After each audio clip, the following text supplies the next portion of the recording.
समन्ता चक्रवालेषु अत्रा गच्छन्तु देवता सद्धम्मं मुनिराजन्स सुनन्तु सग्गमोक्खदं धम्मස්සවන කාලෝ අයං බදන්තා ධම්මස්සවන කාලෝ අයං බදන්තා ධම්මස්සවන කාලෝ අයං බදන්තා නමෝ තස්ස භගවතු අරහතෝ සම්මා සම්බුද්දස්ස නමෝ තස්ස භගවතු අරහතෝ සම්මා සම්බුද්දස්ස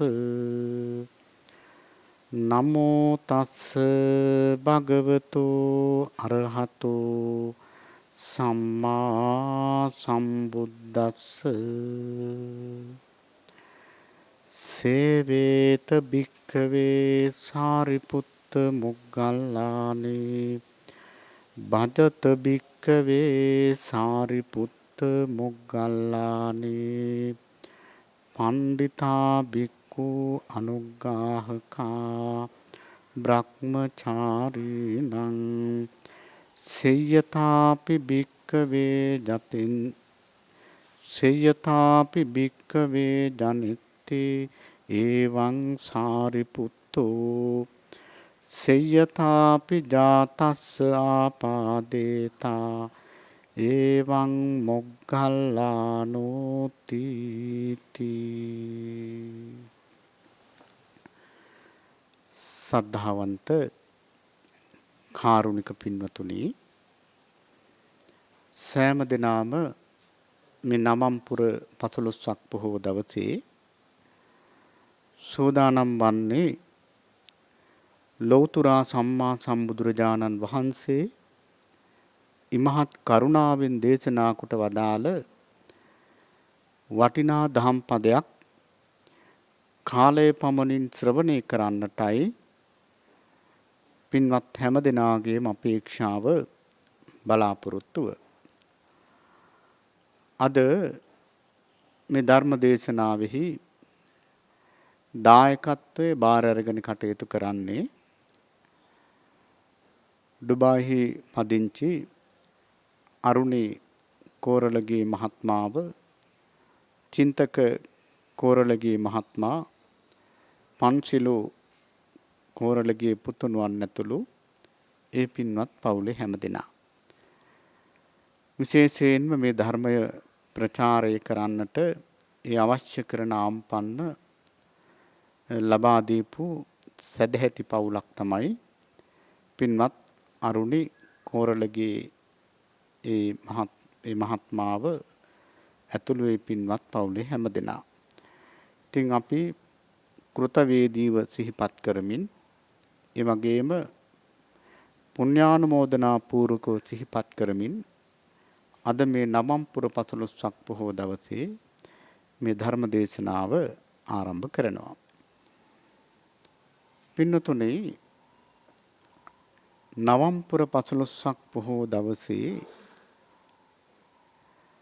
ඊටාම වැදගත් සාරිපුත්‍ර මහරහතන් වහන්සේත් මුගලන් මහරහතන් වහන්සේත් පිළිබඳව කතා කරනවා නම්, දේශනා කරනවා නම් නවම්පුර 15ක් පොහොව දවස තරම් වටිනා පුන් පොහොව දවසක් නැහැ. ඒකට හේතුව තමයි සැරියොත් මුගලන් දිනම සතුන්ගත වුණේ නවම්පුර 15ක් පොහොව දවසේ. ඒ වගේම ඒ දෙන්නමටම අග්‍රතානාන්තර ලැබුණෙත් අද වගේ නවම්පුර 15ක් පොහොව දවසක. ඒ නිසා අපි කල්පනා කළා සැරියොත් මුගලන් මේ මහා රහතන් වහන්සේලාට කරන උපහාරයක් හැටියට ඒ දෙනම වහන්සේගේම ජීවිතයේ තියෙන කැපිපෙනෙන ලක්ෂණ කීපයක් අද මේ නවන්පුර 15ක් පොහොව දවසේ පින්නතුල්ලාට කියලා දෙන්න. පින්නතුනේ අපේ චරිත සංවර්ධනයේට සරියොත් මොගලන් දෙනමගේ ඒ උත්තම චරිතා ප්‍රධාන වලින් ගන්න තියෙන ආදර්ශ බොහෝමයක් තියෙනවා. අපදාන සෝබනී පඤ්ඤා කියලා ධර්මයේ සඳහන් වෙනවා. ප්‍රඥාව බබලන්නේ හොඳ චරිතයක් තිබුණොත් විතරයි. එහෙමනම් අපේ චරිත සංවර්ධනයේට සරියොත් මොගලන් දෙනමගේ චරිතයෙන් ගන්න තියෙන ಗುಣ කියා නිම කරන්නට පුළුවන් කමක් නැහැ. ඉතින් මේ මහා රහතන් වහන්සේලා දෙනමට මේ දේශනාව උපහාරයක් ගෞරවයක් වේවා කියන උතුම් පරමාර්ථයෙන් අද අපි මේ දේශනාව පින්නතුලන්ට කියලා දෙනවා. පින්නතුලා දන්නවා මීට ඒකා සංකේය කල්පලක්ෂයකට පමණ ප්‍රථමයෙන් සාරිපුත්‍ර මහා රහතන් වහන්සේ සරද කියලා තාපසයෙක් වෙලා කටයුතු කළා. එතුමාගේ ප්‍රතිපත්ති කෙරෙහි පැහැදුණු 74000ක් පිරිස එතුමාගේ අනුගාමිකයන් බවට පත් වුණා. අනෝමදස්සේ සම්මා සම්බුදුරජාණන් වහන්සේ මහා කරුණාවෙන් ලෝකයේ දිහා බලනකොට මේ සරද තාපසතුමාත් එතුමාගේ අනුගාමික පිරිසක් දැක්කා. දැකලා මේ වනාන්තරයට අනෝමදස්සි සම්මා සම්බුදුරජාණන් වහන්සේ වැඩම කළා. ඉතින් මහා මල් පූජාවක් එදා සරද තාපසතුමා ඇතුළු ඒ තාපස පිරිස බුදුරජාණන් වහන්සේ වෙනුවෙන් සිද්ධ කරන්නට යෙදුණා. ඉතින් මල් පූජාවෙහි ආනිසංස දේශනා කරන හැටියට අනෝමදස්සි සම්මා සම්බුදුරජාණන් වහන්සේ තමන් වහන්සේගේ අග්‍ර ශ්‍රාවක දෙනමට නියම කළා. නිසබ අනෝම කියන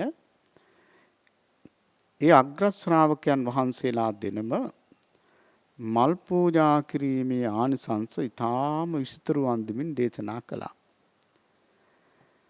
මේ දේශනාව අහලා සරද තාපසතුමා කල්පනා කරන අනේ මටත් කවදා හරි ලෞතර සම්මා සම්බුදුරජාණන් වහන්සේ නමක්ගේ අග්‍ර ශ්‍රාවකයන් වහන්සේ නමක් වෙන්න තියෙනවා නම් කියලා හිතට අදහසක් ආවා.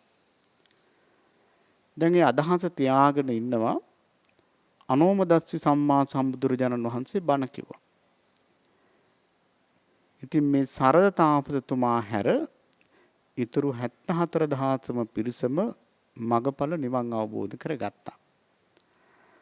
සරද තාපසතුමාට අග්‍ර ශ්‍රාවක තනතුරක් කෙරෙහි සිත යොමු වෙච්ච නිසා එතුමාට ඒ උත්තරීතර තත්ත්වය ළඟා කරගන්න බැරි වුණා. ධර්ම දේශනාව අවසානයේ අනෝමදස්සි සම්මා සම්බුදුරජාණන් වහන්සේ නියත විවරණ දුන්නා. ගෞතම සම්මා සම්බුද්ධ ශාසනයේදී සාරිපුත්ත නමින් අග්‍රතානාන්තර හිමි වෙනවා කියලා. එදා ඉඳලා පාරමී පුරාගෙන සාරිපුත්‍ර මහරහතන් වහන්සේ දක්වාම උන්වහන්සේ පාරමී ගමන ආවා. ඉතින් තමන්ගේ මේ පුණ්‍ය ක්‍රියාව පිළිබඳව තමන්ගේ මිත්‍රයාටත් දැනුම් දීලා ඒ මිත්‍රයාත් මහා දම් පවත්වලා දෙවෙනි අග්‍ර ශ්‍රාවක තනතුර ප්‍රාර්ථනා කළා. අනෝමදස්සි සම්මා සම්බුදුරජාණන් වහන්සේ විවරණ දුන්නා ඒ ගෞතම සම්මා සම්බුද්ධ ශාසනයේම මුගලන් නමින් දෙවෙනි අග්‍ර තනතුර ලැබෙනවා කියලා. එදා පටන් මේ කල්යාණ මිත්‍රයන් දෙනම පාරමී පුරාගෙන පැමිණියා ඉතින් අපේ බුදුරජාණන් වහන්සේ ලෝකේ පහළ වෙච්ච කාලේ ලෞතර බුද්ධ රාජ්‍යයට පත් වෙච්ච කාලේ මේ උපතිස්ස කෝලිත නමින් මේ දෙදෙනා රජගහ නුවර ඒ නාලන්දා ප්‍රදේශයේ ඉපදුනා.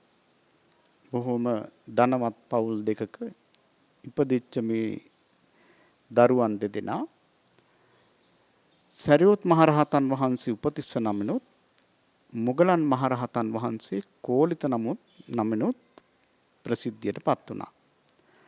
ඇත්තටම අපේ පින්නතුල්ලා මේ කතාවන් හොඳටම දන්නවා. නමුත් මම මේක බොහොම කෙටියෙන් මතක් කරේ අද වගේ දවසක උන්වහන්සේලා දෙනව පිළිබඳව අපි සිහිපත් කළ යුතු නිසාමයි. ඉතින් එදා මේ දෙනම මේ තරුණයන් දෙදෙනා රජගහ නුවර නාට්‍යයක් තිබුණා ගිරග්ග සමජ්ජ කියලා මේ නාට්‍ය බලන්න ගියා. නාට්‍ය බලන්න ගිහිල්ලා මේ දෙන්න කල්පනා කළා අපි මේ මොකද්ද කරන්නේ? අපේ මේ ඇහැ රවට්ටන එක නේද අපි කරන්නේ. අපේ මේ කන රවට්ටන එක නේද අපි මේ කරන්නේ.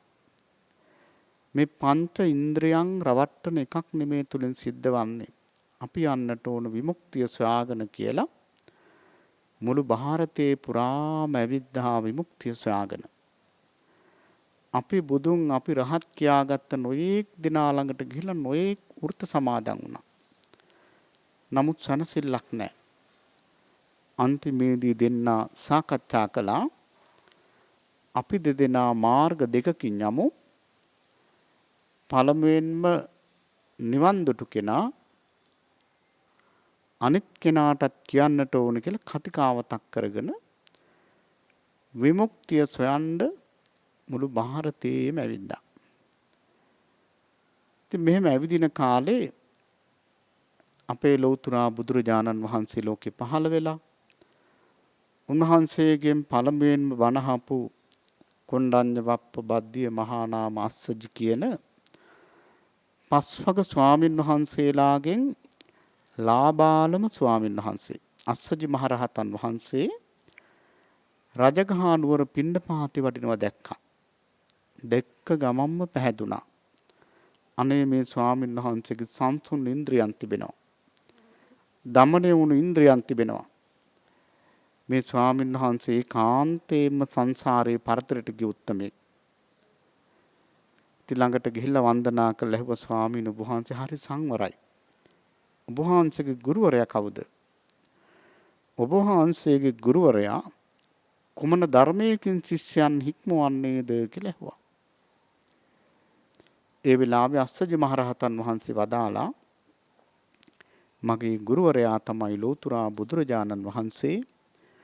උන්වහන්සේගේ ධර්මය තමයි යේ ධම්මා හේතුප්පබවා තේසං හේතු තථාගතෝ ආහ. මේ බුදුබණ පදය කියනකොටම මේ උපතිස්ස තරුණයා උතුම් සෝහාන් ඵලයටපත් වුණා. අසීමිත ගෞරවයකින් අස්සජි මහරහතන් වහන්සේට වැඳලා කිව්වා ස්වාමීනි මට වැටහුණා. මගේ කල්යාණ මිත්‍රයෙක් ඉන්නවා. එයත් එක් කරගෙන මම ලෞතර බුදුරජාණන් වහන්සේ දකින්න එනවා කියලා. අද වගේ නවම්පුර 15ක් පොහෝ දවසක මහා කාරුණික ධර්මරාජානන් වහන්සේ රජගහ නුවර වේළුවනාරාමේ ස්වාමින් වහන්සේලා 1000කට ආසන්නව සංඝ සම්මේලනයක ප්‍රථම සංඝ සන්නිපාතයේ පැවතිච්ච මේ මොහොතේ මේ තරුණයන් දෙදෙනා ආවිල්ලා මහාන වෙනවා. මහාන වෙනකොට දෙන්නම සෝවාන් වෙලා හිටියේ. සරියුත් ස්වාමීන් වහන්සේට සරියුත් නැත්නම් උපතිස්ස තරුණයාගේ මෑණියන්ගේ නම සාරි. ඒ නිසා උන්වහන්සේ සාරිපුත්ත නමින් ප්‍රසිද්ධ වුණා. නැත්නම් සරියුත්. ඊළඟට කෝලිත ස්වාමීන් වහන්සේගේ මෑණියන්ගේ නම මොග්ගලි. ඒ නිසා මොග්ගල්ලාන නැත්නම් මුගලන් නමින් උන්වහන්සේ ප්‍රසිද්ධියටපත් වුණා. එහෙමනම් මේ දෙනම වහන්සේට ඒ මොහොතේම ඒ සංඝ සභාවේදීම බුදුරජාණන් වහන්සේ ගෞතම සම්මා සම්බුද්ධ ශාසනයේ ප්‍රථම ශ්‍රාවකයන් වහන්සේ හැටියට සරියුත් මහරහතන් වහන්සේත් දෙවන අග්‍ර ශ්‍රාවකයන් වහන්සේ හැටියට මුගලන් මහරහතන් වහන්සේත් කියන මේ දෙනම වහන්සේ නම් කළා. අග්‍රතානාන්තර ලැබුණා. ඉතින් පින්නතුනි විශේෂයෙන්ම දින කීපයකින් ධාතු කර්මස්ථානයේ වඩලා මොගලන් ස්වාමීන් වහන්සේ රහත් වුණා.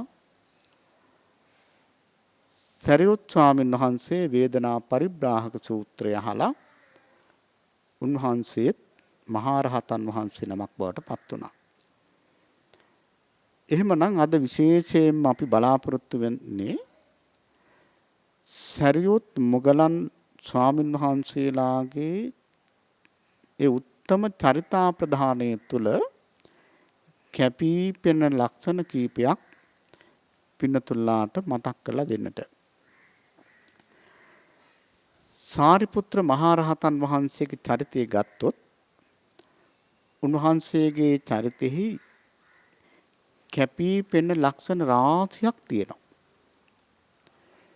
ඒ ලක්ෂණ රාශියෙන්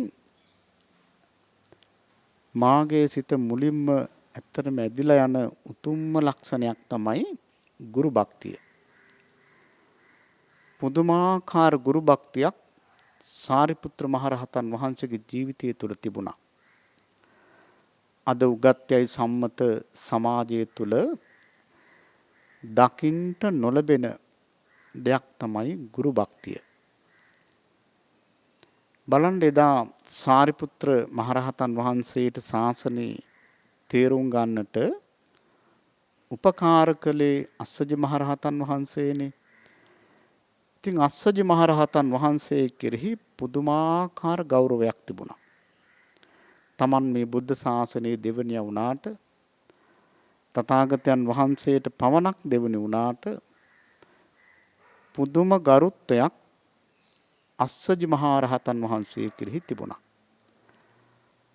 අස්සජි මහරහතන් වහන්සේගේ කුටියට හැමදාම උදේට සරියුත් මහරහතන් වහන්සේ පත්කඩිත් අරගෙන වැඩම කරනවා. අත් දෙක නළලේ තියාගෙන වන්දනා කරනවා. හවසටත් එහෙමයි. සවස් කාලෙත් සරියුත් ස්වාමීන් වහන්සේගේ කුටියට ගිහිල්ලා අස්සජි ස්වාමීන් වහන්සේගේ කුටියට ගිහිල්ලා බොහෝම ගෞරවයෙන් වන්දනා කරනවා. ඉතින් බැරි වෙලාවත් අස්සජි ස්වාමීන් වහන්සේ විහාරේ නැත්තම් ඉන්න දිශාවට හරි වඳිනවා. ඉතින් බලන්න මොන තරම් ගුරු භක්තියක් තියෙනවද? ඒක නෙවෙයි පුදුමේ. තේරගාථා පාළියේ සඳහන් වෙනවා යෝමේ ආචාර්යෝ ආසී අස්සජී නාම ශාවකෝ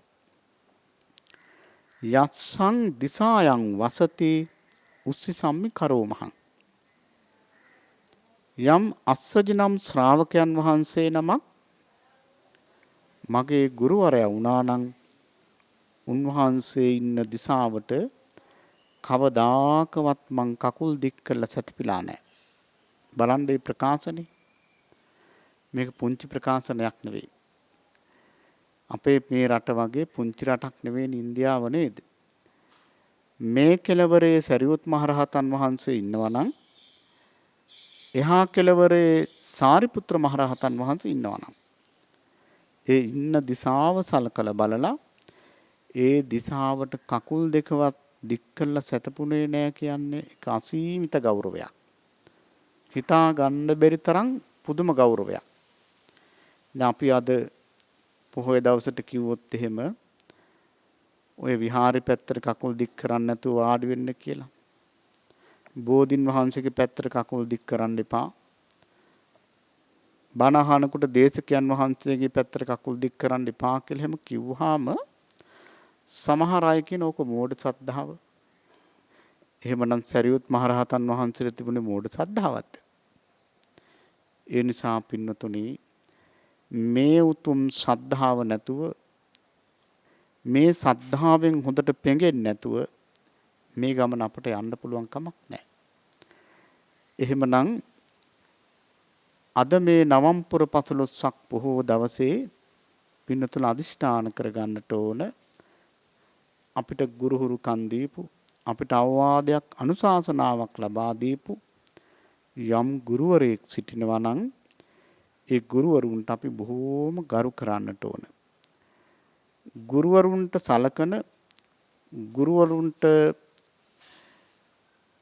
ගරු සම්මාන පවත්වන අයට කවදාකවත් වරදින්නේ නැහැ. එහෙනම් සාරිපුත්‍ර මහරහතන් වහන්සේගේ ජීවිතයෙන් ගන්න තියෙන කැපී පෙනෙන ලක්ෂණය ගුරු භක්තිය. ඒක අපේ ජීවිතේට අපි ගලප ගන්නට ඕන. ඊළඟට සාරිපුත්‍ර මහරහතන් වහන්සේගේ ජීවිතේ තවත් කැපී පෙනෙන ලක්ෂණයක් තමයි නිහතමානීකම, නිර්හංකාරකම. පින්නතුනි සරියුත් මහරහතන් වහන්සේට මාන්නය ඇති කරගන්නවා නම් එහෙම කවදාවත් උන්වහන්සේලා මාන්නය ඇති කරගන්නේ නැහැ. උන්වහන්සේලාට මාන්නය කියන අකුසලේ ඇත්තෙත් නැහැ. නමුත් බලන්න අපි චරිතයක් හැටියට ගත්තාම උන්වහන්සේ පිළිබඳව බුදුරජාණන් වහන්සේ දේශනා කරනවා පණ්ඩිතෝ භික්ඛවේ සාරිපුත්තෝ මහා පඤ්ඤෝ භික්ඛවේ සාරිපුත්තෝ පුතුපඤ්ඤෝ භික්ඛවේ සාරිපුත්තෝ ජවනපඤ්ඤෝ භික්ඛවේ සාරිපුත්තෝ තික්කපඤ්ඤෝ භික්ඛවේ සාරිපුත්තෝ නිබ්බේධික පඤ්ඤෝ භික්ඛවේ සාරිපුත්තෝ. සාරිපුත්‍ර මහරහතන් වහන්සේ පිළිබඳව බුදුරජාණන් වහන්සේ දීපු මේ සහතිකය බලන්න. මහණෙනි මේ සාරිපුත්‍රයන් වහන්සේ පණ්ඩිතයි, මහා ප්‍රඥාව, පෘථු ප්‍රඥාව, ජවන ප්‍රඥාව, තීක්ෂණ ප්‍රඥාව, නිර්වේදක ප්‍රඥාව කියන මේ ප්‍රඥාවන්ගෙන් යුක්තයි. ඊළඟට බුදුරජාණන් වහන්සේ ධර්ම දේශනාවක් කරලා උන්වහන්සේට අපහසුතාවයක් ඇති වෙලා ඒ ධර්ම දේශනාවෙහි අතරමඟ නතර කරලා උන්වහන්සේ වැඩම කළොත් ඒ ධර්ම දේශනාවේ ඉතිරි කොටස දේශනා කරන්න පුළුවන් එකම ශ්‍රාවකයා තමයි සාරිපුත්‍ර මහරහතන් වහන්සේ. එතකොට බලන්න පින්නතුනි කොච්චර ප්‍රඥාවක් තිබිලා තියෙනවද? නමුත් උන්වහන්සේ පුදුම තරම් නිහතමානී, නිර්හංකාරයි. ඒක ඔප්පු වෙන තැන් රාශියක් තියෙනවා. පින්නතුල දන්නවා එක තැනක් මම පින්නතුලට විශේෂයෙන් මතක් කරන්නම්. ඔය මන්තානිපුත්ත පුන්න ස්වාමීන් වහන්සේ. මන්තානපුත්ත පුන්න ස්වාමීන් වහන්සේ කවදාවත් සරියුත් මහරහතන් වහන්සේ දැකලා තිබුණේ නැහැ. ඒ වගේම පුන්නහාමුදුරුවෝ සරියුත් ස්වාමීන් වහන්සේව දැකලා තිබුණෙත් නැහැ. ඉතින් දවසක් ජාත භූමි නැත්තම් කිඹුල්වත් නුවර වැඩ හිටපු ස්වාමීන් වහන්සේලා පිරිසක් මේ මන්තානිපුත්ත පුන්න ස්වාමීන් වහන්සේගේ ගුණ බුදුරජාණන් වහන්සේ ඉදිරියේ ප්‍රකාශ කරනවා. ඒ වෙලාවේ සරියුත් ස්වාමීන් වහන්සේ හිතනවා අනේ මෙච්චර ගුණ තියෙන මේ පුන්නහාමුදුරුවෝ මටත් දකින්න තියෙනවා නම්. ඉතින් කාලය ගත වුණා. පුන්න ස්වාමීන් වහන්සේ සවැත් නුවරට වැඩම කළා. පුන්න ස්වාමීන් වහන්සේ සවැත් නුවරට වැඩම කරලා බුදුරජාණන් වහන්සේට වන්දනා කරලා අන්ද වනයේට වැඩම කළා දිවහා විවරණයේ පිණිස. දිවහා විවරණයේ පිණිස වැඩම කළාම ඔන්න සරියුත් මහරහතන් වහන්සේට ආරංචි වුණා. පුන්නහාමුදුරුවෝ තථාගතයන් වහන්සේ වැඳලා අන්දවනයට වැඩම කරනවා කියලා. සරියුත් මහරහතන් වහන්සේ මොකද කළේ? නිසීදනයත් අරගෙන පුන්නහාමුදුරුවන්ගේ පිටිපස්සෙන් වැඩම කළා. පුන්නහාමුදුරුවන්ගේ පිටිපස්සෙන් වැඩම කරලා පුන්නහාමුදුරුව ගහක් මුල වාඩි වුණා දිවහා විවරණයට. සරියුත් මහරහතන් වහන්සේත් ඒ අසල ගහක් මුල වාඩි වුණා. වාඩි වෙලා දෙනම වහන්සේම දැන් දිවහා විවරණය කරලා දිවහා විවරණයෙන් නැගිටලා සරියුත් මහරහතන් වහන්සේ ආව පුන්න ස්වාමීන් වහන්සේ ළඟට. හැබැයි පුන්නහාමුදුරුවෝ දන්නේ නැහැ මේ සාරිපුත්‍ර මහරහතන් වහන්සේ කියලා. සරියොත් මහරහතන් වහන්සේ ගැඹුරු ප්‍රශ්න මාලාවක් අහනවා. ඒකට කියන රත විනීත ප්‍රතිපදාව කියලා. ඉතින් සරියොත් මහරහතන් වහන්සේ අහනවා එවත්නි මේ කතාවට ආරම්භයක් හදාගන්නත් එපේ. එවත්නි මේ අපේ බුදුරජාණන් වහන්සේගේ ශාසනයේ බඹසර හැසිරෙන්නේ නේද? එහෙමයි එවත්නි මම මේ බුද්ධ ශාසනයේ බඹසර හැසිරෙන කෙනෙක්. ඔබ වහන්සේ බඹසර හැසිරෙන්නේ මේ බුද්ධ ශාසනයේ සීල විසුද්ධිය පිණිසද? නෑ කිව්වා. එහෙනම් චිත්ත විසුද්ධිය පිණිසද? පුන්නහාමුදුරුවෝ නෑ කියනවා. එහෙනම් ditthi විසුද්ධිය පිණිසද? පුන්නහාමුදුරුවෝ නෑ කිව්වා. එහෙනම් කාංකා විතරණ විසුද්ධිය පිණිසද? ඒත් නෑ කිව්වා. එහෙමනම් මග්ගා මග්ග ඥාන දර්ශන නෑ කිව්වා. එහෙමනම් පටිපදා ඥාන දර්ශන විසුද්ධිය ඒත් නෑ කිව්වා. ඥාන දර්ශන විසුද්ධිය ඒත් නෑ කිව්වා. එහෙනම් ඔබ වහන්සේ කවර පරමාර්ථයක් සඳහාද මේ ශාසනය බඹතර හැසිරෙන්නේ? පුන්නහාමුදුරුවෝ කියනවා අනුපාදා පරිනිර්වාණය පිණිස. සරියොත් මහරහතන් වහන්සේ නැවත අහනවා සීල විසුද්ධිය අනුපාදා පරිනිර්වාණයද? නෑ කිව්වා. එහෙනම් චිත්ත විසුද්ධිය අනුපාදා පරිනිර්වාණය ඒත් නෑ කිව්වා. ඉතින් මේ විදිහට සත්ත්ව විසුද්ධිය පිළිබඳවම ඇහුවා. සත්ත්ව විසුද්ධියම නෑ කියලා උත්තර දුන්නා. අන්තිමට දැන් සරියොත් මහරහතන් වහන්සේ අහන ඔබ වහන්සේ එහෙනම් දැන් මේ සත්ත්ව විසුද්ධියෙන් තොරව නිර්වාණයක් නිවනක් තියනවද? නෑ සත්ත්ව විසුද්ධියෙන් තියෙන නිවනකුත් නෑ කිව්වා. ඔබ වහන්සේ මේ මොනවද කියන්නේ? සත්ත්ව විසුද්ධියෙන් තොර නිවනකුත් නෑ කියනවා. සත්ත්ව විසුද්ධිය පිණිස නෙවෙයි කියනවා බඹසර හැසිරෙන්නේ. කොහොමද මේක මන් තේරුම් ගන්න? අන්නේ වෙලාවේ පුන්න ස්වාමීන් වහන්සේ කියනවා එවත්නි ඇතැම් අය උපමාවලිනුත් ධර්මකාරණා තේරුම් ගන්නවා. මම ඔබ වහන්සේට ලස්සන උපමාවක් කියන්නම්. මේ සවැත් නුවර ඉන්න පසේ නදී කොසල් මහ රජුරවන්ට සාකේත නගරයට යන්නට හදිස්සියෙන්ම යන්නට උවමනා වෙනවා. මේ දීර්ඝ මාර්ගයේ යන මේ අශෝක අධිරාජ්‍යයට රිය 7ක් පිළිවෙල වෙනවා. ඉතින් මොකද අද වගේ මෝටර රථ නැහැ. ඉතින් අශ්ව කරත්ත තියෙන එක රථයෙන්ම යන්න පුළුවන් කමක් නැහැ. ඉතින් ඉක්මනින් යන්න ඕන නිසා රිය 7ක් පිළිවෙල වෙනවා. කොසල් මහ රජුරු පළවෙනි රියට නගිනවා. ඒ රියෙන් යන්න පුළුවන් දුර යනවා. ඒ රිය අතහරිනවා. දෙවෙනි රියට නගිනවා. ඊළඟට දෙවෙනි රියෙන් යන්න පුළුවන් දුර යනවා. ඒ රිය අතහැරලා තුන්වෙනි රියට යනවා. මේ ක්‍රමයෙන් හතරවෙනි රියට මාරු වෙනවා, පස්වෙනි රියට මාරු වෙනවා, හයවෙනි රියට මාරු වෙලා හත්වෙනි රියෙන් සාකේතයට ඇතුල් වෙනවා.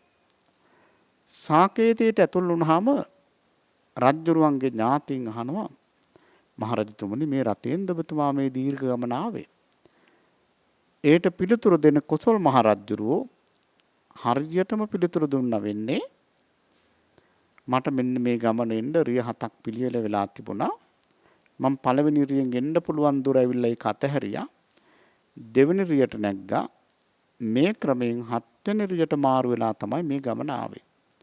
අන්න ඒ වගේ ඇවැත්නි මේ සීල විසුද්ධිය චිත්ත විසුද්ධිය පිණිසයි. චිත්ත විසුද්ධිය ditthi විසුද්ධිය පිණිසයි. ditthi විසුද්ධිය කාංකා විතරණ විසුද්ධිය පිණිසයි. කාංකා විතරණ විසුද්ධිය මග්ගා මග්ග ඥාන දර්ශන විසුද්ධිය පිණිසයි. මග්ගා මග්ග ඥාන දර්ශන විසුද්ධිය පටිපදා ඥාන දර්ශන විසුද්ධිය පිණිසයි. පටිපදා ඥාන දර්ශන විසුද්ධිය ඥාන දර්ශන විසුද්ධිය පිණිසයි. ඥාන දර්ශන විසුද්ධිය අනුපාදා පරිනිර්වාණය පිණිසයි. ඉතින් මේ රත විනීත ප්‍රතිපදාව පැහැදිලි කළා. සරියුත් මහරහතන් වහන්සේ කියන බොහෝම ආකේයවත්නි ඔබ වහන්සේ වැනි සබ්‍රක්‍මචාරින් වහන්සේ නමක් සමග කතා කරන්න ලැබීම භාග්‍යයක්. ඔබ වහන්සේ කොහොමද මං හඳුන ගන්නට ඕන?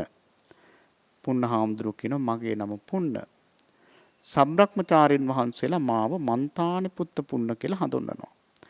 බොහෝම වටිනවා මගේ ලොකු ලාභයක් හැටියට මම සලකනවා ඔබ වහන්සේත් එක්ක කතා කරන්න ලැබීම. පුන්න හාමුදුරුවෝත් කල්පනා කරනවා මේ ගැඹුරු ප්‍රශ්න ටිකක් මගෙන් අහපු මේ ස්වාමීන් වහන්සේත් හඳුනගන්න එක හොඳයි කියලා. එවත්නි ඔබ වහන්සේ කොහොමද මං හඳුනගන්නේ? සරියුත් මහරහතන් වහන්සේ වදාරනවා මගේ නම උපතිස්ස.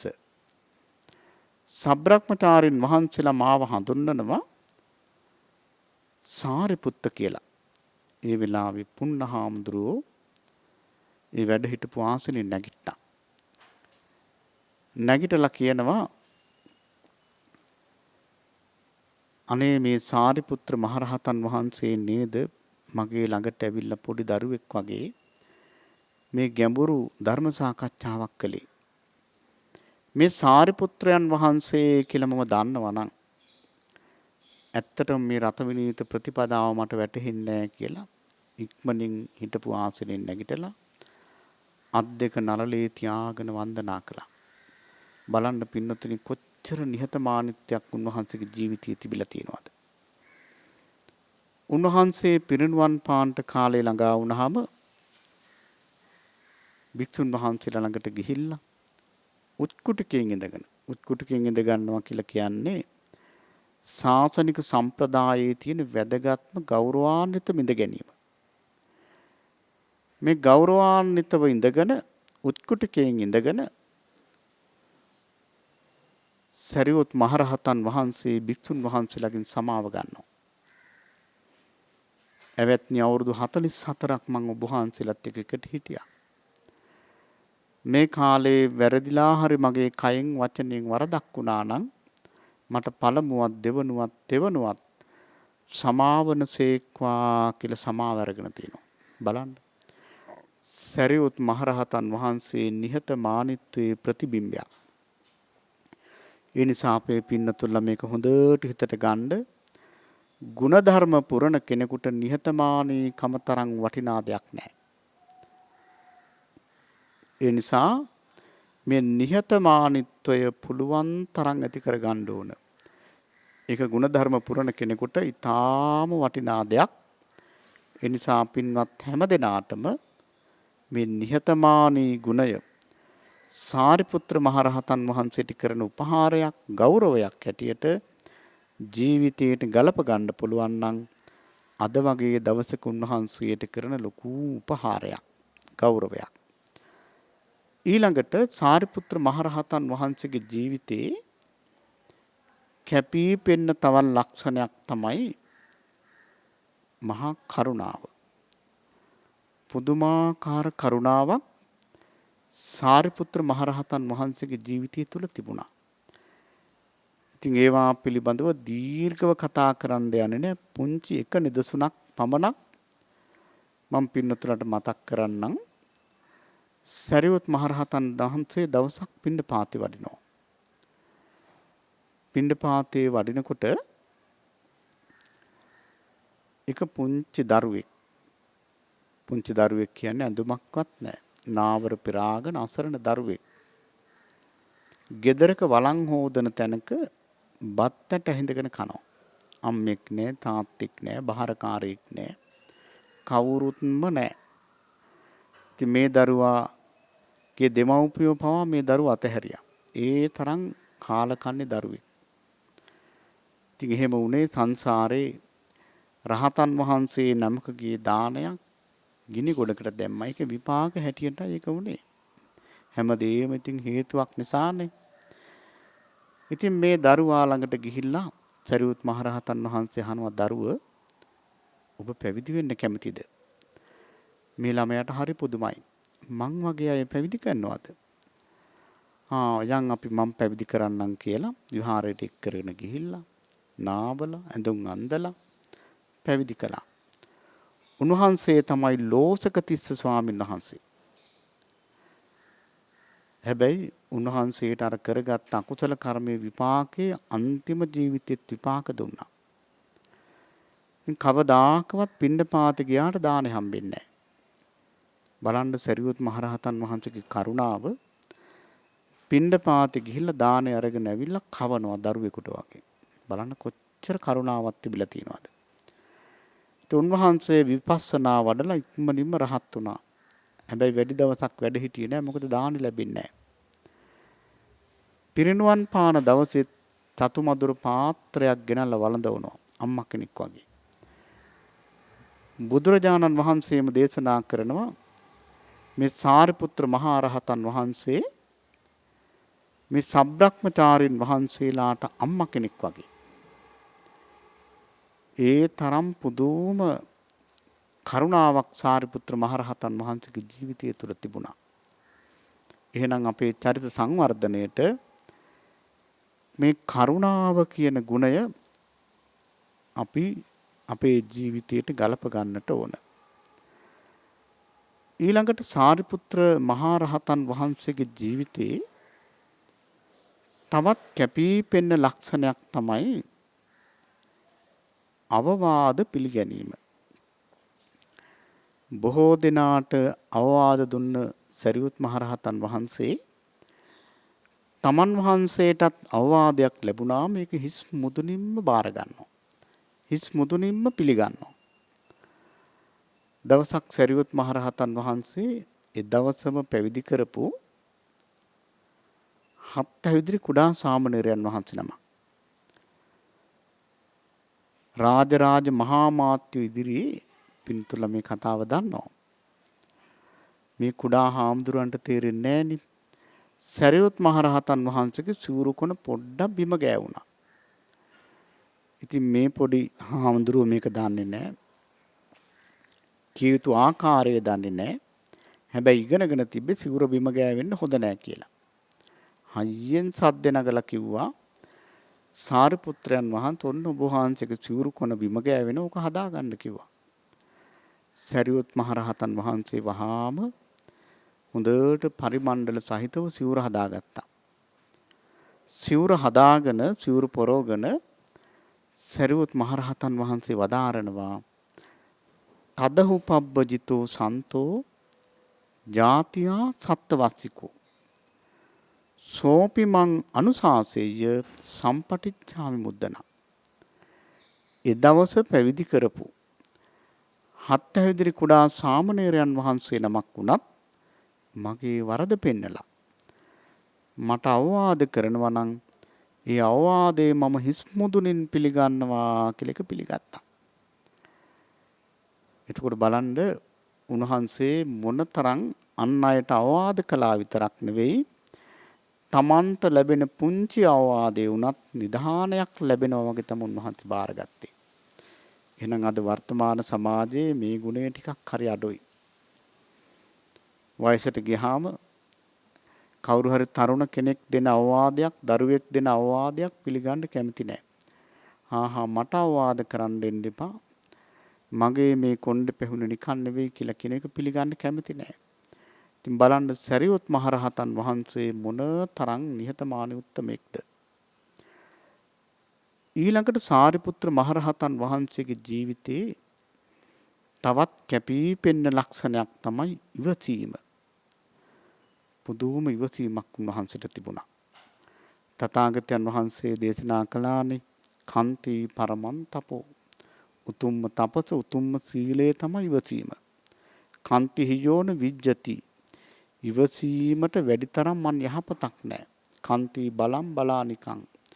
ලොව තියෙන ලොකුම බලෑනිය තමයි ඉවසීමේ බලෑනිය. ඒ දේශනාව අනුවම සරියුත් මහ රහතන් වහන්සේ පුදුම තරම් ඉවසනවා. එදා රජගහනුවර මුළු ಭಾರತයේම මේක ලොකු ප්‍රසිද්ධියක්. මේ සාරිපුත්‍රයන් වහන්සේගේ ඉවසීම. ඒක මිත්‍යා දෘෂ්ටික බමුණෙකුට හිතුණා හොඳයි මම ඕක පරීක්ෂා කරන්නම්කෝ කියලා. මෙයා මොකද කරේ? සරියුත් මහ රහතන් වහන්සේ පිණ්ඩපාතේ යනකොට පිටිපස්සෙන් ගිහලා හයියෙන් ගැහුව අතුල් පහරක්. සරියුත් මහ රහතන් වහන්සේ පිටිපස්ස හැරිලා බැලුවේ නැහැ. උන්වහන්සේ ඉස්සරහට වැඩම කළා. බමුණට දුක හිතුණා. මේ හාමුදුරු පුදුම කෙනෙක් නේ. සාමාන්‍යයෙන් පස්ස හැරිලා හරි බලන්න වටිනවනේ. එහෙමවත් නැහැ. බමුණ දුවගෙන ගිහලා සමාව ඉල්ලුවා. සමාව දීලා යැහුවයි මට ගැහුවේ කියලා. බලන්න කොච්චර ඉවසනවද කියලා. පින්නතුනි මේ කතා ප්‍රවෘත්ති වලින් ගන්න තියෙන ආදර්ශ එමටයි. දැන් බලන්න කෙනෙක් අපිට ඒ විදිහට පිටිපස්සෙන් ඇවිල්ලා ගහනකොට අපි හැරිලා බැලුවොත් ඒ කෙනා අපි හඳුනා ගන්නවනේ. එහෙම වුණොත් අපි ඒ දෙන්නා අතර ගැටීමක් තව තවත් ඇති වෙන්න පුළුවන්. ඉතින් ඕක අපි හොඳට හිතට ගන්නට ඕන. දැන් අපිට ගහන්න ඕනේ නැහැ. කෙනෙක් අපිට බැන්නයි කියමුකෝ. ඔන්න අපිට ආරංචි වෙනවා කෙනෙක් හොඳටම අපිට බයිනවා. ඒ බයින තැනපු හැන හිටපු හැමෝටම අපි දුරකථනයෙන් හරි කතා කරලා අහනවා මට බැන්නලු නේද කොහොමද බැන්නේ මොනවද කිව්වේ. ඒකම විමසනවා. ඉතින් එතකොට මොකද වෙන්නේ? අර අක්කොච්චි මං අවදි මං අජනි මං අහසි මේ කියපු විදිහට මට බැන්න මට පැරැද්දුවා මට මෙහෙම කිව්වා අරම කිව්වා කියලා අර ගින්නට පිදුරු දැම්මමයි වගේ ක්‍රෝධ ගින්න ඇවිලෙනවා මිස නිවීමකට යන්නේ නැහැ. එහෙමනම් පින්නතුනේ මේ වගේ අවස්ථාවල අපි ඒවා එච්චර විමසන්න අවශ්‍ය නැහැ. එහෙම විමසන්න නැතුව ඉන්නවනම් ඒක තමයි සැනසෙල්ලට තියෙන මඟ. එහෙමනම් සාරිපුත්‍ර මහරහතන් වහන්සේගේ ඉවසීමේ ගුණයත් අපේ ජීවිතවලට අපි ටිකක් ගලප ගන්න මහන්සි ගන්නට ඕන. ඉතින් බලන්න දැන් මේ කියවිච්ච ගුණ ටික අපේ දෛනික ජීවිතයට ටික හරි සම්බන්ධ කරගන්න පුළුවන් නම් අපි මොනතරම් උසස් පුජ්‍යලයන් බවට පත් වෙනවද? ඒ සාරිපුත්‍ර මහරහතන් වහන්සේගේ තියෙන ගුරු භක්තිය, නිහතමානීකම නැත්තම් නිර්හංකාරකම, ඊළඟට මහා කරුණාව, අවවාද පිළිගැනීම, ඒ වගේම ඉවසීම, ඊළඟට දැන් කාල වේලාවේ හැටියට අවසාන වශයෙන් තව රාශියක් ගුණ කියා නිම කරන්න බැරි තරම් ගුණ ගංගාවක් උන්වහන්සේගේ ජීවිතය තුළ තියෙනවා. නමුත් අපි කාලයේ පමණින් උන්වහන්සේගේ අවසාන ගුණයක් දේශනා කළා මේ දේශනාව නිමා කරන්නට අපි කල්පනා කරනවා. සාරිපුත්‍ර මහරහතන් වහන්සේගේ ඊළඟ ජීවිතයේ කැපී පෙනෙන ලක්ෂණයක් තමයි මව්පියන්ට සැලකීම. සරියොත් මහරහතන් වහන්සේ තමන්ගේ සහෝදර සහෝදරයන්ට අප්‍රමාණ සේවයක් කළා. හැබැයි අම්මට සේවයක් කරගන්න බැරි වුණා. අම්මා තාම මිත්‍යා දෘෂ්ටික බැමිණියක්. සරියොත් මහරහතන් වහන්සේ මොකද කරේ? පිරිනුවන් පාණ්ඩ කාලේ ළඟා වුණාම බුදුරජාණන් වහන්සේගෙන් අවසර අරගෙන නාලන්දාවට වැඩම කළා. නාලන්දාව කියන උන්වහන්සේගේ ගම. ඒ වෙලාවේ සරියොත් මහරහතන් වහන්සේගේ උපස්ථානයේ හිටියේ චුන්ද හාමුදුරුවෝ. ඉතින් දැන් නාලන්දාවට ගමට වැඩම කළා. අම්මා දැනගත්ත පුතාට ටිකක් අසනීපයි. අම්මට තේරුණා අසාධ්‍ය මට්ටමින් ඉන්නේ. ඉතින් ගෙදර ප්‍රධානම කාමරේ පුතාට සකස් කරලා දුන්නා.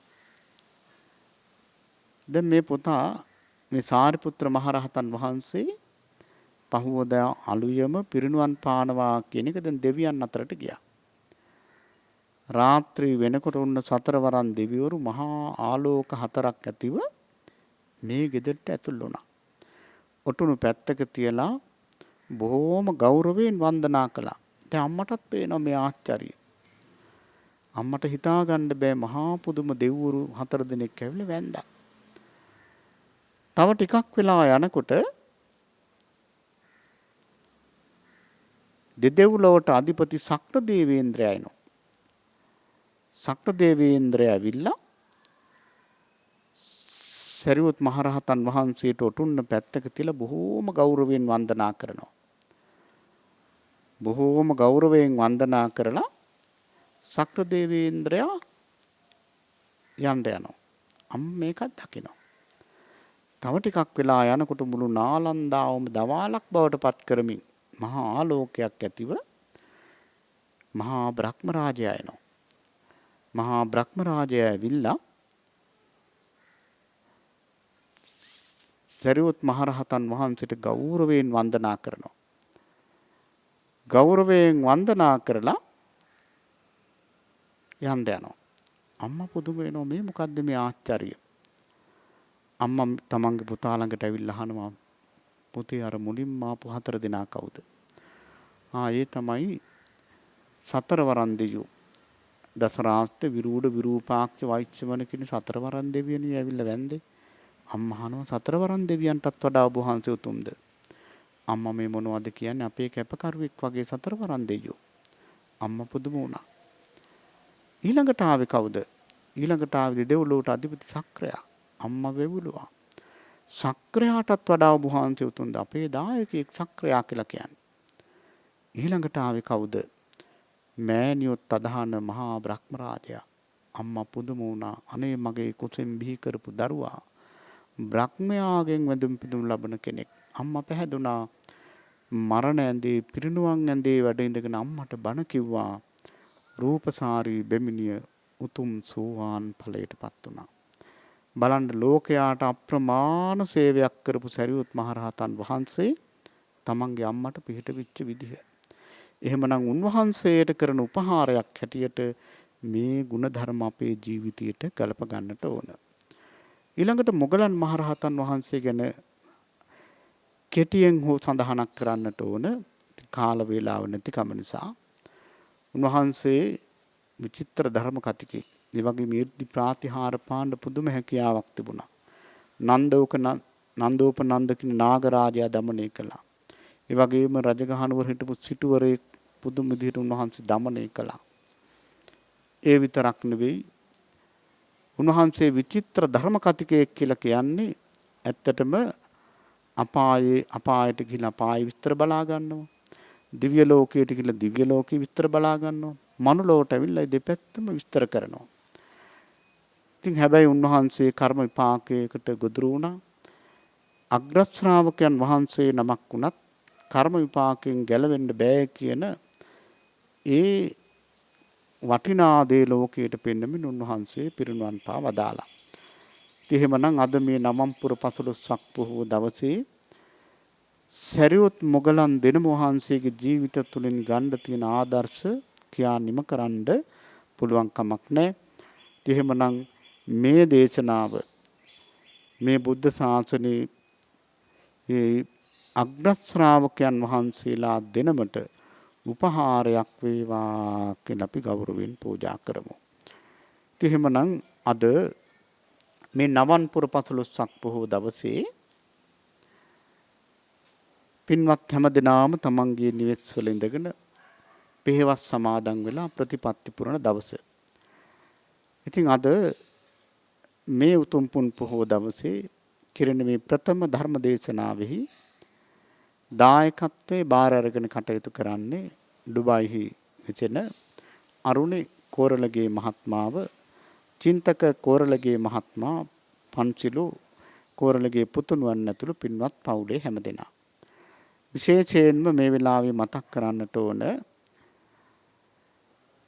තලවතුගොඩ ශ්‍රී ඥානාරාම භාවනා මධ්‍යස්ථානයේ ඒ ධර්ම ප්‍රචාරක කටයුතු විශේෂයෙන්ම ධර්මයේ බෙදා දීම බොහෝ සෙයින් සිදුවෙන ස්ථානයක්. නමුත් මේ පසුගිය කාලේ කොරෝනා වදුරත් සමග අපේ ඒ ධර්ම සේවාව මදකට නැවතුණා. ඉතින් අන්තර්ජාලය හරහා අපි ඒ ධර්මයේ පුළුවන් තාක් දුරට පින්නතුලට බෙදලා දුන්නා. ඉතින් ඒ කටයුත්ත ඊටාම සාර්ථකව සිද්ධ කරගන්නට අවශ්‍ය කරන කැමරා ආදී ආම්පන්න පූජා කිරීමෙහි ඒ දායකත්වයේ බාර අරගෙන කටයුතු කළා පින්වත් අරුණි කෝරළගේ මහත්මාව, චින්තක කෝරළගේ මහත්මා, පන්සිලු පුතුණුවන් ඇතුළු පින්වත් පවුලේ හැමදෙනා. විශේෂයෙන් මේ අයට අපි පින් දෙනවා. ධර්මඥාන භාවනා ඥාන දියුණු කර ගන්නට මේ සිදු කරපු මේ උදාාර පුණ්‍ය ශක්තිය උපකාර වේවා කියලා ප්‍රාර්ථනා කරනවා. ඒ පින්නතුල්ලා නමින් මිය පරලෝකීය සියලු බන්දු වර්ගයාට මේ කුසල් නිවන් පිණිස වේවා. ඒ වගේම දෙවියන් සහිත සමස්ත ලෝකයාටම මේ කුසලය උතුම් ධර්ම අවබෝධයේ පිණිසම අමා මහ නිවන් පිණිසම වේවා කියලා ප්‍රාර්ථනා කරනවා. ඒ වගේම අද මේ ධර්මයේ ශ්‍රවණය කරපු පින්වත් හැමදෙනාටම නිදුක් නිරෝගී භාවයේ චිරජීවනයේ සැලසේවා. අමා මහ නිවන දක්වාම මේ කුසල් උපකාර වේවා කියලා කවුරුත් ප්‍රාර්ථනා පිහිටුවා ගනිමු.